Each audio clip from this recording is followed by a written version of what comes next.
こんにちは、工具屋てっちゃんです。今日の工具屋てっちゃんがおすすめしますはこちら、スタンレーのロッキングアジャスタブルレンチです。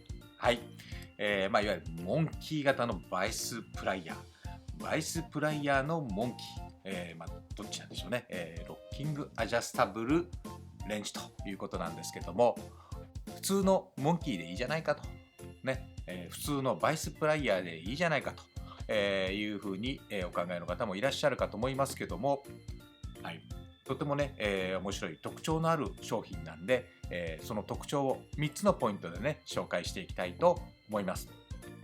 まず1つ目ですね。モンキーで一番気になるのってこのガタですよね。このガタ、はい、ガタね、これ気になりますよね。これが気になるがゆえにですね、目いっぱい力をかけづらいとか、このガタつきでボルト、ナットを舐めてしまったと、そんな経験もあるんじゃないでしょうか。はい、これはガタつきゼロと。ここがね、ガタがないんです。なぜかというと、はい、バイスプライヤーでしっかり挟むからですね。例えば、このようなナットね、はい、口の開きを、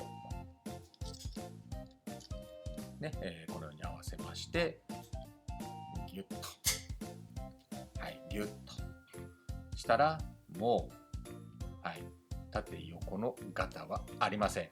ね、もうバイスでしっかり挟んでますから。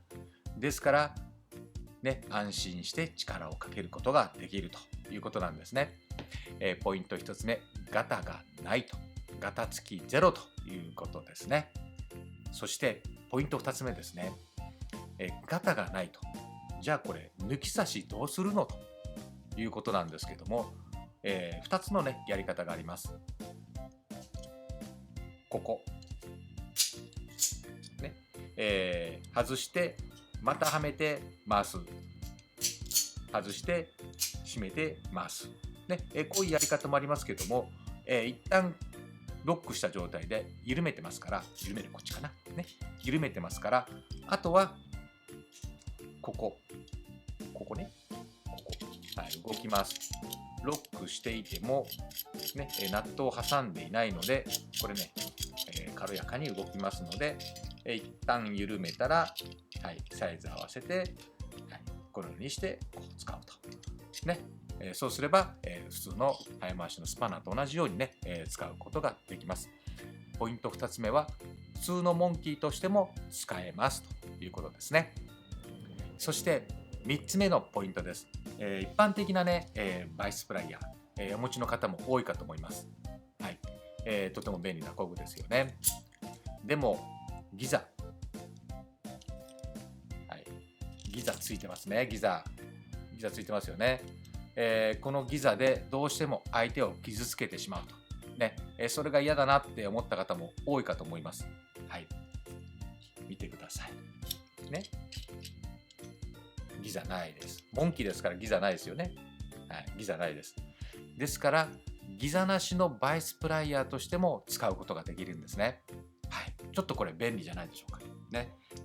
ギザなしのバイスプライヤーとしても使えるというのがですね、3つ目のポイントになります。大きさはですね、この10インチ 250mm のワンサイズのみになります。はい、こちらの方はですね、ファクトリーギア各店と通信販売で購入できます。コメント欄に通信販売のリンク先もね貼っておきますので、ぜひご利用ください。ということでですね、今までのモンキーでガタが気になってた方、ね、今までのバイスプライヤーで、傷が気になってた方、よかったらこちらのスタンレーのロッキングアジャスタブルレンチ、一度使ってみてはいかがでしょうか。ということで、今日の工具屋てっちゃんがおすすめしますはこちら、スタンレーのロッキングアジャスタブルレンチでした。